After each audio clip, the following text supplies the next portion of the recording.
दोस्तों हम लोग इस क्लास के अंदर अभी एसएससी जीडी जो नई वैकेंसी आई है 2022 में, और इसी की तैयारी कराने के लिए आप लोगों को प्रीवियस ईयर के जीके जीएस के क्वेश्चन को पूरे डिटेल एक्सप्लेन के साथ कवर कराने वाले हैं, जो कि 22 फरवरी 2019 के सेकेंड शिफ्ट में पूछे गए क्वेश्चन है। उन क्वेश्चन को पूरी डिटेल बताएंगे, साथ साथ में आप लोगों को एक्स्ट्रा फैक्ट भी बताएंगे और इसके साथ में शॉर्ट ट्रिक भी बताएंगे आप लोगों को।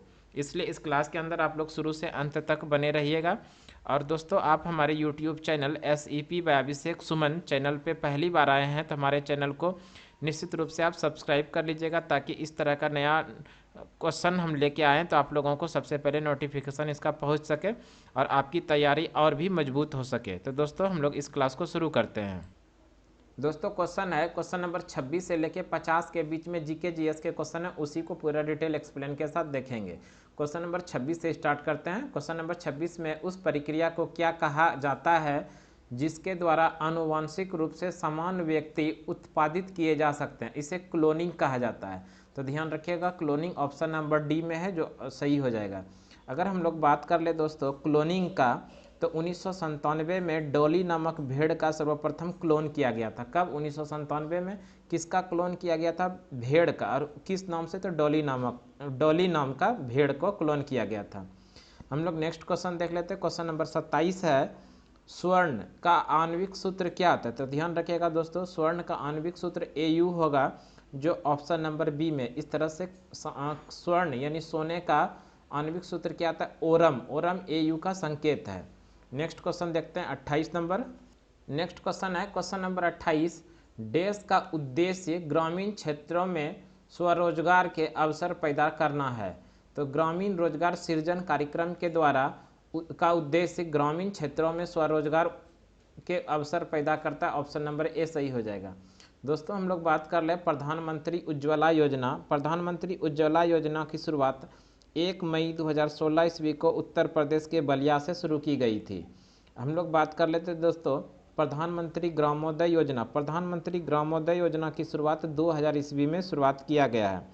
वैसे हम लोग अगर बात करें मिड डे मील योजना, जिसकी शुरुआत 15 अगस्त 1995 में किया गया है।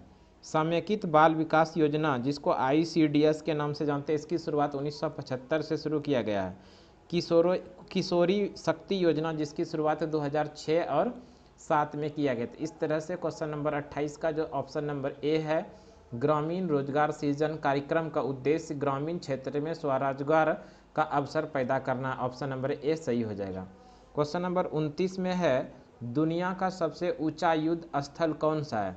दुनिया का सबसे ऊंचा युद्ध स्थल सियाचिन ग्लेशियर है। Siachen glacier option number A में है, सही हो जाएगा। अगर हम लोग इसका बात करें ऊंचाई का, तो लगभग 5416 मीटर इसकी ऊंचाई है। ध्यान रखिएगा।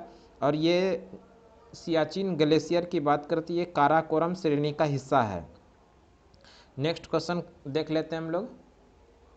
नेक्स्ट क्वेश्चन नंबर 30 में है, भारत का लौह पुरुष किसे कहा जाता है? भारत का लौह पुरुष किसे कहा जाता है?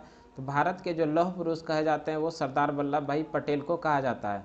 सरदार वल्लभ भाई पटेल ने 1918 ईस्वी में खेड़ा सत्याग्रह का नेतृत्व किया था, और इसके साथ साथ में 1928 में बारदोली सत्याग्रह का भी नेतृत्व किया था।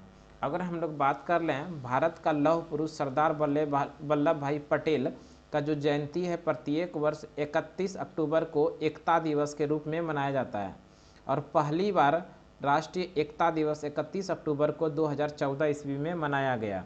अगर हम लोग बात कर लें गुजरात में केवड़िया के अंदर इसी सरदार वल्लभ भाई पटेल का स्टेचू है, जिसको स्टेचू ऑफ यूनिटी के नाम से जानते हैं, और ऊंचाई की बात कर ले तो 182 मीटर इसका ऊंचाई है।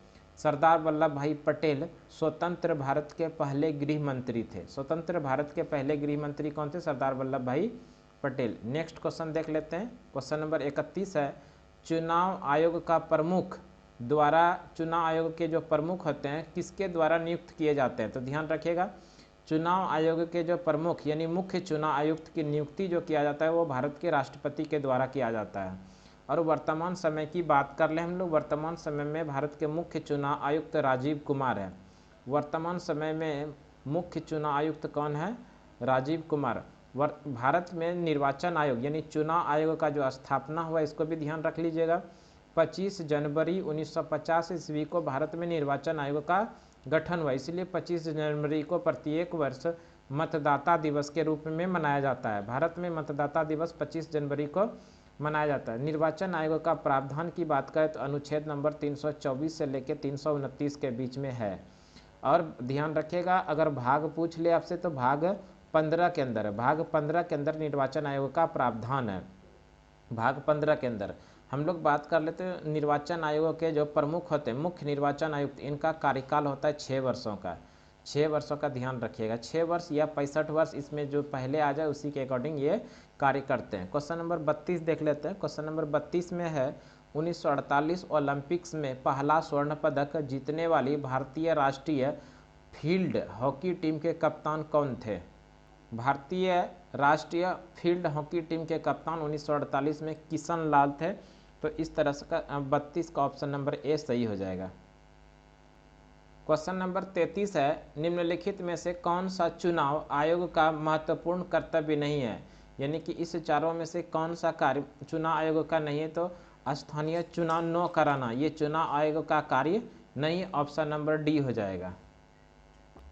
दोस्तों अभी आप लोगों को हम चुनाव आयोग के बारे में पीछे प्रश्न में बताएं। चुनाव आयोग का स्थापना 25 जनवरी 1950 ईस्वी को किया गया, इसलिए 25 जनवरी को भारत में मतदाता दिवस के रूप में मनाया जाता है।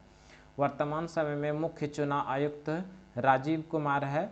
और ध्यान रखिएगा, चुनाव आयोग का जो नियुक्ति होता है वो भारत के राष्ट्रपति के द्वारा किया जाता है। चुनाव आयोग का काम है प्रत्यक्ष चुनाव कराना, चुनाव का संचालन और नियंत्रण रखना, चुनाव का निरीक्षण करना और राजनीतिक दलों को चुनाव चिन्ह प्रदान करना, और कौन सा दल क्षेत्रीय होगा, कौन सा दल राष्ट्रीय राजनीतिक दल होगा, इस सभी बातों का निर्णय कौन करता है? चुनाव आयोग करता है।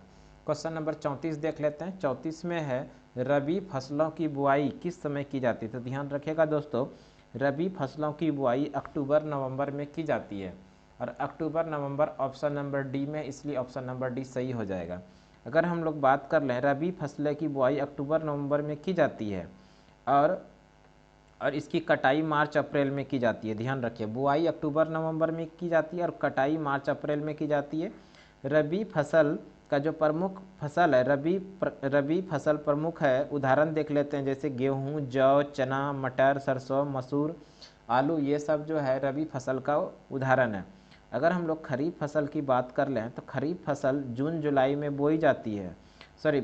खरीफ फसल जून जुलाई एवं इसकी कटाई अक्टूबर नवंबर में की जाती है। बुआई जो की जाती है जून जुलाई में और कटाई अक्टूबर नवंबर में की जाती है। खरीफ फसल का प्रमुख उदाहरण जैसे चावल, ज्वार, बाजरा, मक्का, तिल, मूंगफली, उड़द, कपास, ये सभी खरीफ फसल का प्रमुख उदाहरण है। क्वेश्चन नंबर 35 देख लेते हैं। 35 में शंकर अंतर्राष्ट्रीय गुड़िया संग्रहालय, शंकर अंतर्राष्ट्रीय गुड़िया संग्रहालय ये कहाँ पर स्थित है? कहाँ स्थित है? तो ध्यान रखिएगा दोस्तों, ये नई दिल्ली में स्थित है। शंकर अंतर्राष्ट्रीय गुड़िया संग्रहालय नई दिल्ली में है और इसका स्थापना 30 नवंबर 1965 ईस्वी को है। इसको भी ध्यान रखिएगा, स्थापना 30 नवंबर 1965 ईस्वी को इसका स्थापना किया गया है। नेक्स्ट क्वेश्चन देख लेते हैं हम लोग। नेक्स्ट क्वेश्चन है क्वेश्चन नंबर 36, भारत के मशहूर शहनाई वादक किस वाद्य यंत्र से संबंधित? शहनाई वादक यानी मशहूर, उसका क्या नाम है? भारत के मशहूर शहनाई वादक क्या नाम है? तो ध्यान रखिएगा दोस्तों, इसके प्रमुख शहनाई वादक जो जिसका नाम है बिस्मिल्लाह खां। बिस्मिल्लाह खां को 2001 में भारत का सर्वोच्च सम्मान यानी कि भारत रत्न से इनको सम्मानित किया गया था। कब? 2001 में। और ध्यान रखिएगा, रविशंकर का संबंध सितार वादक से, रविशंकर इनका संबंध किससे? सितार से है। वहीं पर बात कर ले हरिप्रसाद चौरसिया, हरिप्रसाद चौरसिया का संबंध बांसुरी से है। किससे संबंधित है? बांसुरी से। लतीफ़ खां का संबंध लतीफ़ खां का संबंध सारंगी से। लतीफ़ खां क्या बजाते हैं? सारंगी। तो ध्यान रखिएगा, तो चारों के बारे में हमें एक्स्ट्रा बता दिए। क्वेश्चन नंबर 37 देख लेते हैं। 37 में है पलासी का युद्ध कौन से वर्ष में लड़ा गया था? पलासी का युद्ध जो हुआ था 23 जून 1757 ईस्वी को रॉबर्ट क्लाइव और सिराजुद्दौला के बीच में हुआ था।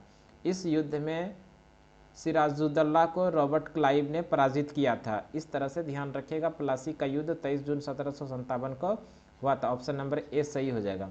क्वेश्चन नंबर 38 में है, डैश 2018 में 90वें ऑस्कर अवार्ड के रूप में ऑस्कर अवार्ड के लिए भेजी गई एक भारतीय फिल्म थी। कौन सी फिल्म को 2018 में 90वें ऑस्कर अवार्ड के लिए भेजी गई है? तो ये न्यूटन था। Option number D.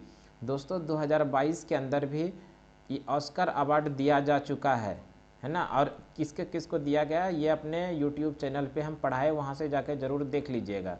और ऑस्कर अवार्ड से प्रश्न निश्चित रूप से बनता है एग्जाम, इसलिए इसको पूरा देख लीजिएगा। यूट्यूब के प्लेलिस्ट में जाके देख सकते हैं।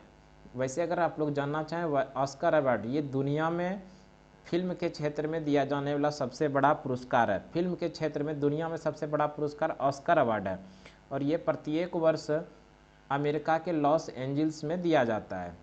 क्वेश्चन नंबर 39 में है, 39, वैश्विक प्रतियोगिता में स्वर्ण पदक जीतने वाली पहली भारतीय जिम्नास्टिक कौन थी? तो ध्यान रखिएगा ये दीपा कर्माकर है। ऑप्शन नंबर ए सही हो जाएगा। क्वेश्चन नंबर 40 में है, डैश पौधे में जल परिवहन का कार्य करता है। यानी पौधे में जल परिवहन का कार्य कौन करता है? तो ध्यान रखिएगा जाइलम। जाइलम का काम है पौधे में जल पहुंचाने का। वैसे अगर हम लोग बात कर ले फ्लोएम, तो फ्लोएम का काम है पौधे के अन्य भागों तक खाद्य पदार्थ को पहुंचाना। और बात करें दोस्तों कि क्लोरोप्लास्ट यह हरित लवक शैवाल और पाइप कोशिकाओं में पाया जाता है। सीरा जो है, सीरा में अशुद्ध रक्त कार्बन डाइऑक्साइड युक्त होता है। तो नेक्स्ट ये क्वेश्चन का आंसर जल परिवहन का कार्य पौधे में कौन करता है? जाइलम। ऑप्शन नंबर सी सही हो जाएगा। नेक्स्ट क्वेश्चन देख लेते हैं। क्वेश्चन नंबर 41 में है, लोकतंत्र में सत्तारूढ़ दल किसके प्रति उत्तरदायी होता है? तो लोकतंत्र में सत्तारूढ़ दल ये लोगों के प्रति उत्तरदायी होता है। 41 का ऑप्शन नंबर डी सही हो जाएगा। क्वेश्चन नंबर 42 है, पुस्तक द पैराडॉक्सिकल प्राइम मिनिस्टर किसके द्वारा लिखी गई है? तो ध्यान रखिएगा दोस्तों, द पैराडॉक्सिकल प्राइम मिनिस्टर ये शशि थरूर के द्वारा लिखी गई है। ऑप्शन नंबर बी सही हो जाएगा। नेक्स्ट क्वेश्चन 43 नंबर 43 में है, हिमालय की सबसे बाहरी श्रृंखला कौन सी है? हिमालय की सबसे बाहरी श्रृंखला जो है शिवालिक है। ऑप्शन नंबर डी सही हो जाएगा। क्वेश्चन नंबर 44 में है कि कौन सा मूत्र प्रणाली का हिस्सा नहीं है? मूत्र प्रणाली का हिस्सा नहीं है, तो ध्यान रखिएगा ब्रंकई। ये जो ब्रंकई ऑप्शन नंबर बी में ये मूत्र प्रणाली का हिस्सा नहीं है। अगर हम लोग बात कर ले मूत्र प्रणाली का हिस्सा कौन कौन है, तो ध्यान रखिएगा एक जोड़ी वृक्क यानी किडनी, मूत्राशय, मूत्र मार्ग और मूत्र वाहिनी, ये सभी भाग जो है मूत्र प्रणाली का हिस्सा है। नेक्स्ट क्वेश्चन देख लेते हैं हम लोग अब। क्वेश्चन नंबर 45 में भारतीय संगीतकार डैश ने अकादमी पुरस्कार जीता है। तो ए आर रहमान ने भारतीय संगीतकार ए आर रहमान ने अकादमी पुरस्कार जीता है। ऑप्शन नंबर सी सही हो जाएगा। क्वेश्चन नंबर 46 में है, 46 में मनुष्य, वनस्पति और जीव जंतु, मत्स्य, पशुधन आदि जीव मंडल से प्राप्त संसाधन जिसमें जीवन होता है वे क्या कहलाते हैं? तो 46 में जो जैव, इसको जो कहा जाता है जैव संसाधन, यानी मनुष्य, वनस्पति और जीव जंतु, मत्स्य, पशुधन आदि जीव मंडल से प्राप्त संसाधन जिसमें जीवन होता है वे क्या कहलाते हैं? जैव संसाधन। ऑप्शन नंबर डी सही हो जाएगा। नेक्स्ट क्वेश्चन नंबर 47 यानी 47 नंबर क्वेश्चन में है कि निम्न में से कौन सा डिजिटल लेन देन नहीं है? तो ध्यान रखिएगा दोस्तों, नगद लेन देन जो है ये डिजिटल लेन देन नहीं है। पेटीएम, क्रेडिट कार्ड लेन देन, एटीएम लेन देन, ये सभी डिजिटल लेन देन है, जबकि नगद जो है, नगद ये डिजिटल लेन देन नहीं है। नेक्स्ट क्वेश्चन 48 नंबर में है, सौर मंडल का खोज किसने की? तो ध्यान रखिएगा दोस्तों, सौर मंडल का खोज कोपरनिकस ने 1543 ईस्वी में किया है। और ध्यान रखिएगा ये कोपरनिकस जो है पोलैंड का निवासी है। कहाँ का निवासी है? पोलैंड का। सौरमंडल का खोज कोपरनिकस के द्वारा 1543 में किस देश का निवासी है? तो पोलैंड का। वैसे अगर हम लोग बात कर लें वास्को डी गामा समुद्री मार्ग के रास्ते भारत में जो आया था, तो 17 मई 1498 ईस्वी को आया था। कब आए थे? 17 मई 1498 को। इस तरह से पहले पुर्तगाली यात्री बने जो भारत आए। कौन? वास्को डी गामा पुर्तगाली यात्री के साथ साथ में ये यूरोप वासी भी है। आप लोगों से प्रश्न पूछा जाए, बताइए भारत आने वाला पहला यूरोपीय यात्री तो वास्को डी गामा 17 मई 1498 को केरल के कालीकट में आए थे। नेक्स्ट क्वेश्चन देखते हैं। नेक्स्ट क्वेश्चन है दोस्तों, निम्न में से कौन सी मिश्र धातु नहीं है? तो मिश्र धातु चांदी नहीं है। चांदी ध्यान रखिएगा, सबसे अधिक चालकता वाला ये धातु है चांदी। सबसे अधिक चालकता वाला धातु क्या है? चांदी, ध्यान रखिएगा। और चांदी जो है धातु, चांदी धातु जो 11वें वर्ग में पाया जाता है, ये 11वें वर्ग में पाया जाता है। बाद बाकी टांका, पीतल, कांसा ये सभी मिश्र धातु है, जबकि चांदी मिश्र धातु नहीं। ऑप्शन नंबर डी सही हो जाएगा। क्वेश्चन नंबर 50 है, ब्रह्म समाज की स्थापना किसकी सबसे बड़ी उपलब्धि थी? ब्रह्म समाज की स्थापना 1828 में राजा राम मोहन राय के द्वारा किया गया था। ब्रह्म समाज की स्थापना राजा राम मोहन राय के द्वारा 1828 में किया गया था। और ध्यान रखिएगा दोस्तों, अगर हम लोग बात करें राजा राम मोहन राय, तो राजा राम मोहन राय को भारतीय पुनर्जागरण का पिता भी कहा जाता है। राजा राम मोहन राय को भारतीय पुनर्जागरण का पिता कहा जाता है। राजा राम मोहन राय को राजा की उपाधि मुगल शासक अकबर द्वितीय ने दिया था। राजा राम मोहन राय को राजा की उपाधि मुगल शासक अकबर द्वितीय ने दिया था। तो इस तरह से क्वेश्चन नंबर 50 का ऑप्शन नंबर बी सही हो जाएगा। तो दोस्तों इस तरह से हम लोग आज 12 फरवरी 2019 में जो एग्ज़ाम्स हुआ था, उनमें जो ये जीके जीएस के जो सवाल पूछे गए थे, उन सभी क्वेश्चन को पूरे डिटेल एक्सप्लेन के साथ हम आप लोगों को बताने का प्रयास किए। उम्मीद है कि आपको ये वीडियो ज़रूर पसंद आया होगा। दोस्तों आप अपने दोस्तों को ये ज़रूर वीडियो को शेयर कीजिए, लाइक कीजिए, एक अच्छा सा कमेंट बॉक्स में ज़रूर कीजिए। दोस्तों आज की क्लास के लिए इतना ही। अगले क्लास में अगले दिन फिर से मिलते हैं, तब तक के लिए धन्यवाद।